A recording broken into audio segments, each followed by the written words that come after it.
Following program is rated TVMA for mature audiences only. I tried to tell them not to curse, but it happens. I don't ever slow up, no I don't take shit. I got no love for the fakeness. If you wanna play tough and wanna hate this, I'll always show up. I don't ever slow up, no I don't take shit. I got no love for the fakeness. If you wanna play tough and wanna hate this, I'll always show up and make a statement. I don't ever slow up, no I don't take shit. I got no love for the fakeness. If you wanna play tough and wanna hate this, I'll always show up and make a statement. Everything I do so instinctive and so passionate. Every word I move so descriptive like an adjective. I got a vendetta against people who patented being negative when you should be getting after it. I got facts over tracks, this and that spit. Welcome back to your guy Dan the Statement, and this is your Backlash review and thoughts video. Yeah, I did a live reaction with Wolfpack today on the podcast. I appreciate you guys coming out and showing the support. I appreciate you. Yeah, Backlash botch for WWE. I thought the show was very, very lazy, very half-ass, and made just for money, because this shit sucked. There was some good shit that happened. There was some good stuff that happened in this show. We got some good stuff, but also there was no consequences to this show. There was nothing that came out of this show, nothing that was crazy great, nothing. This was just a, here you go. This could have been a Monday Night Raw. This could have been a SmackDown. Simple as that. We'll go through it right quick. I'm not going to keep you guys here all night. They did start off the show with a bang with the Fatal 4-Way, and this was a great match. I wanted Carnage candy. I got Carnage.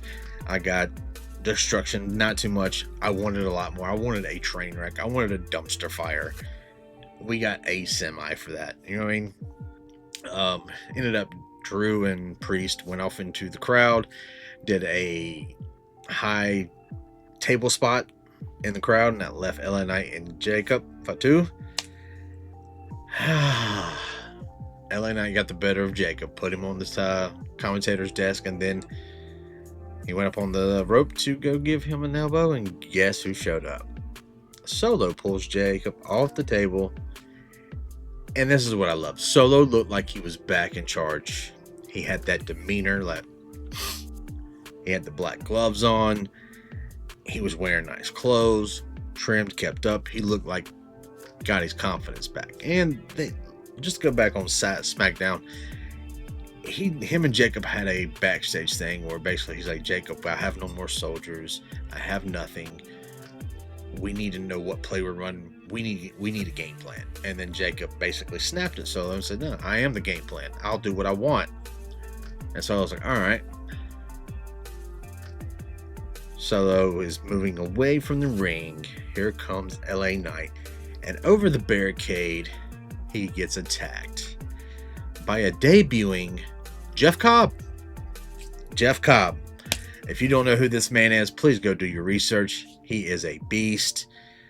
This man has worked in AEW, Ring of Honor. No, he has a background with Jacob. He is not a Samoan. He's not part of the bloodline. He's Polynesian, an Islander per se. But neither were the Tongans. The Tongans are kind of adopted family. And Jeff Cobb is a little different.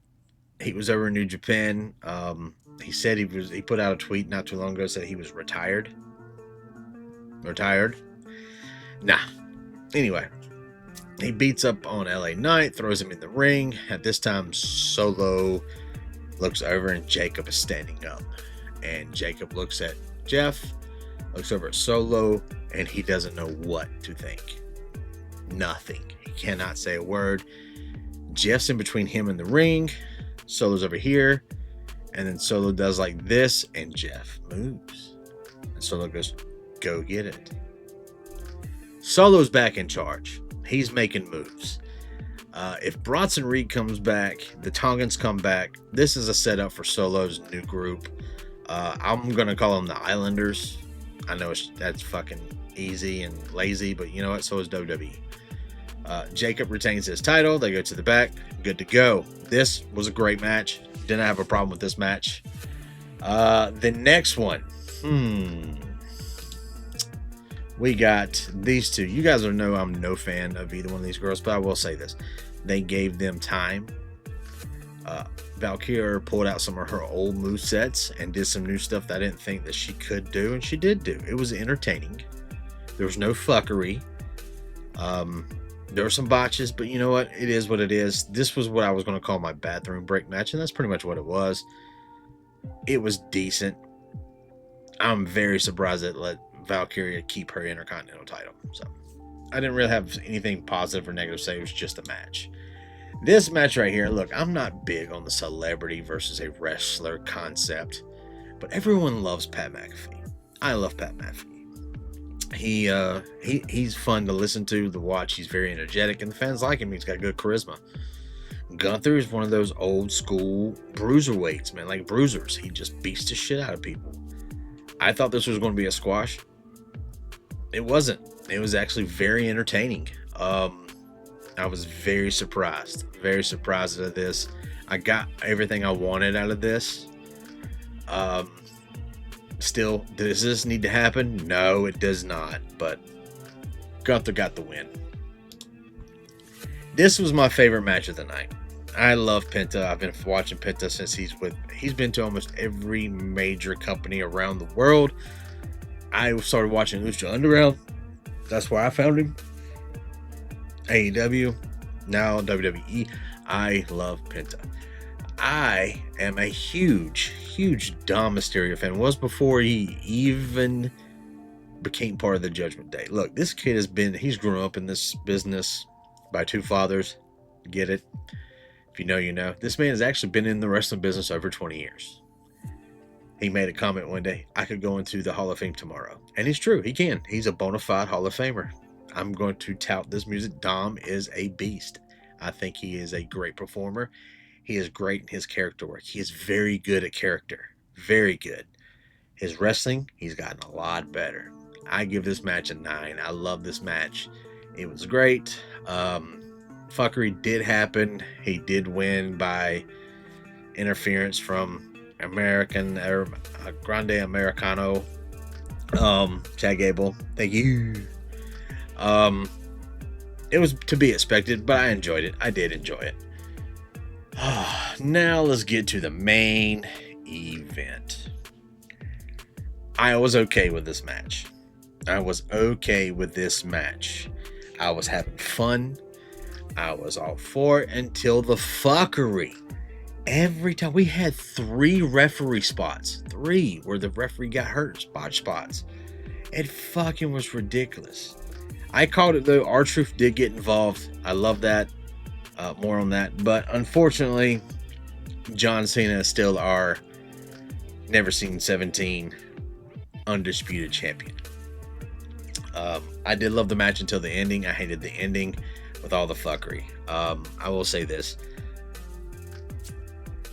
Who's his next opponent? Well, we didn't know until we watched the post show. And John Cena interrupted Triple H. Triple H got up and he sat down and he started doing the thing like, look, I know I've been pretty bad at this. I know I came in hot, all this stuff. I think I need to sit down, respect you guys, and talk to you guys. And then R-Truth runs up. And he wanted to congratulate John and say everything. And Cena got up, looked at him and said, what you said was disrespectful. If you say another word, there's going to be repercussions.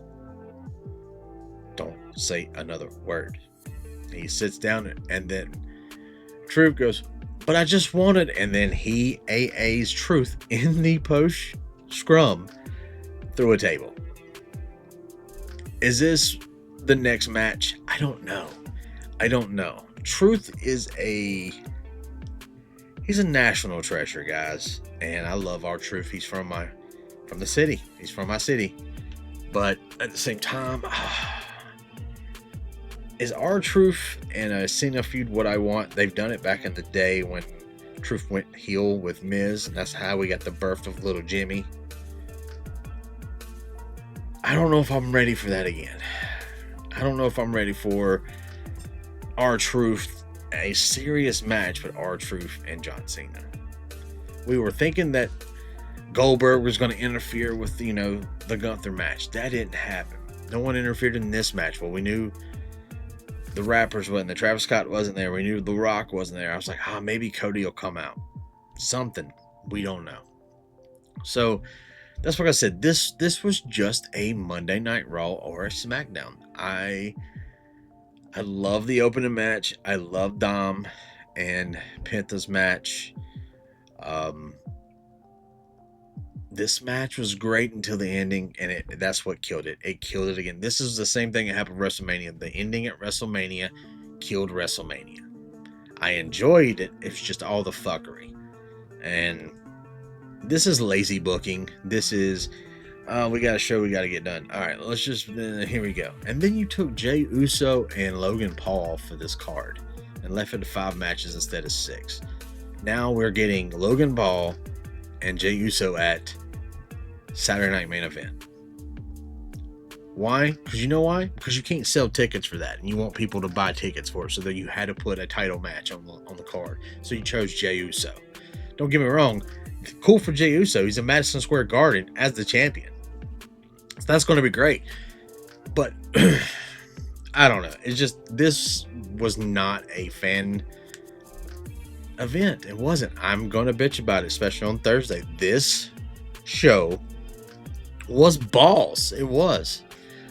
Sound off in the comments. Thank you guys for coming out. And also, thank you guys for coming watching live reactions with us. Hang out in the comments.